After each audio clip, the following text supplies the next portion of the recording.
Hello, and welcome to How to Be Orange, the audiobook experience. I enjoyed writing the book, I certainly enjoyed reading it, and I hope you enjoy listening to it.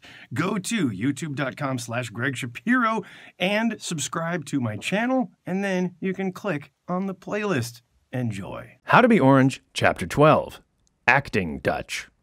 The quote, "Do we need a translation into Dutch? Nah." My publisher. Since I abruptly truncated my American acting career to move to the Netherlands, I was happy to find work acting here. If there's ever a Dutch production needing an English-speaking character, sometimes I'll get the call. And sometimes I'll get the call for an American who can speak some Dutch. But in my experience, does anyone really want that? I've played a casting director on Onderweg naar Morgen, a caddy modeling coach in the movie Radeloos, and a newsreader in Helene Zegt Sorry. One of my favorite gigs was for the soap opera Goede Tijden, Slechte Tijden. In one of the storylines, the young love interest goes on a ski holiday and injures herself. Who plays the doctor? Me. When I first got to the set for the soap opera, I said, "Well, it's an American doctor, right?" No, he has to be French," was the answer. "But the lines are written in English." "That's true. Just say your lines with a French accent," they said. And there I was, on the set with Barbara and her daughter Charlie, played by Charlotte Besijn and Aukje van Ginneken. We were running our lines, and I wasn't sounding French enough. I tried a thicker accent, and again the director asked, "Make it more French, please." So just for fun, I did a crazy broad French accent, somewhere between John Cleese in Holy Grail and Inspector Clouseau. I was expecting the feedback to be negative, but the director didn't say anything, so that's what I did for camera. And if you ever watch the clip back, you might be able to hear everyone on the set dying with laughter in the middle of the scene. Based on the normal production level of Goede Tijden, Slechte Tijden, I considered it an improvement. And then someone thought it would be a good idea to have me on the big film quiz, de avond van de grote film quiz. Every year, Dutch public broadcasting gets a bunch of Dutch actors together and makes them compete in a number of challenges involving film trivia. Sometimes they have to identify famous film quotes. Sometimes they compete to do the best reenactment of a famous film scene.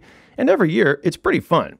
The host is Matthijs van Nieuwkerk from De Wereld Draait Door, the closest thing the Dutch have to The Daily Show. I know Matthijs van Nieuwkerk from his days as director of Amsterdam broadcaster AT5. It was there that we did the Boom Chicago News in 2001. I know he speaks English, but he's made a rule for himself not to do it on TV. According to a former producer on the show, he once did an interview with an American actor, the guy who plays Ridge on The Bold and the Beautiful. And apparently the plan was for Matthijs to treat the guy like an intellectual and ask him their trademark difficult questions in English. Unfortunately, Matthijs didn't feel 100% comfortable in English, and the plan backfired. Since then, he made it a rule, only in my native language. If only I had followed that rule. The big film quiz was on Dutch public broadcasting. The producer asked me if I could speak Dutch on the show. I asked why. And the explanation was, well, unlike commercial television, the public broadcasters are aimed at, shall we say, higher educated viewers. As I understand it, English language programming is associated with lowbrow programming, like Derek Ogilvie talking to dead people, or Paul Turner on the Dutch version of Survivor, Expeditie Robinson, both on commercial TV. Then there's the American, Dan Carity, on So You Think You Can Dance, and they do live shows where subtitles are a challenge. It's always entertaining when they do try. Dan Carity will say something like, "Nice technique, but I wanted to see a bit more performance, more expression, more attitude, more wow, more swagger." And the subtitles will come up a few seconds later. "Good, but it kan beter." Yes, commercial TV uses a lot of English, yet when Dutch people watch these shows, they are in fact processing two languages. Pretty smart for lower educated viewers, I'd say. In fact, why are the higher educated viewers watching public channels not trusted to be multilingual? In 2012, Pep Rosenfeld and I came close to being on the talk show Pauw and Witteman. Boom Chicago was asked to develop material for the 2012 election. Would we be willing to spend a bunch of hours developing and trying out material linking the Dutch election to the U.S. election? Yes. And would we be willing to come in and try it out in the studio so the producers and the hosts could see? Yes. Was it funny? It was very funny, they explained. It's just, we want to wait until Leon de Winter is on the show. Then we'll invite you. We watched as Leon de Winter came and went, and we're still waiting. To their credit, many producers in Dutch public broadcasting have had no problem putting me and my English on TV. On BNR FM, I did an Obama column with Bas van Werven, and we did it with questions in Dutch and my answers in English. I spoke English for NOS Election Night in 2000 with Boom Chicago. I was with Pep Rosenfeld on 2 voor 12 in 2008, and in 2004, the same night that Theo van Gogh was murdered, we were in Hilversum for U.S. election coverage on Barend en van Dorp, another talk show. That was one of the most surreal experiences of my life. One dressing room was filled with Dutch politicians and commentators in shock. The other was filled with the obligatory popcorn and brownies and American football cheerleaders waving pom-poms. Pep Rosenfeld and I once went on Lingo. As a promo for Max Westerman's show, Westerman's Nieuwe Wereld, we were invited to play Lingo, the classic Dutch anagram game, versus Westerman and Kai van der Linde. Granted, Pep and I were mixing Dutch with English as a joke. We didn't come close to winning. But at least it proved Americans could play the game. For a long time, no one thought Americans would be smart enough to keep up. I was once part of a pilot project to prove Americans could play Lingo. They brought over the classic U.S. game show host, Chuck Woolery. While we were waiting for him to arrive, they had us wave our goodbyes in advance. Bye! Thanks for letting us play! We went over the rules. 5-letter words. Got it. No proper nouns. Got it. And then we started the game. My partner and I sailed through round 1 and made it to the final. But there we got tripped up on a J word. Time ran out. Chuck Woolery said, "Oh, I'm sorry. The answer you were looking for is Jesus." For a moment, I looked confused. Just for a split second, I thought that Chuck Woolery was a proselytizing Christian. But then I just looked confused and blurted out, "Wait, Jesus, that's a proper noun. That was in the rules. It can't be a proper noun. Even if you don't believe Jesus was the Son of God, you still have to capitalize a name." But then I realized why they'd taped our goodbyes in advance. The final cut is Woolery saying, "I think the answer you were looking for is Jesus." I look confused, and then it cuts to us saying, "Bye! Thanks for letting us play!" In 2012, I did my solo series, Verkiespijn, in English on Farah Humor TV. It was subtitled with a mix of English and Dutch. I interviewed a comedian, Horace Cohen, who has American citizenship. I asked him, "Are you going to vote in November for the election?" Horace said, "Yes, definitely. It's at the embassy on Museumplein, right?" I said, "Technically, that's the consulate. And no, I don't think you can vote there. I think you have to request an absentee ballot and send it in." Horace replied, "Oh, well then no, I'm not going to vote." We agreed Obama could use a more motivational slogan. Horace agreed. He said maybe voting made easy? Or if we're being honest, vote Obama unless it's too much trouble. The whole thing was rather complicated wordplay. It was a little bit English, a little bit Dutch, but no problem. I've come close to being interviewed on De Wereld Draait Door. The producer explained that they were getting complaints about having the same guests all the time, and in 2012 they wanted some people talking about America who were actually from America.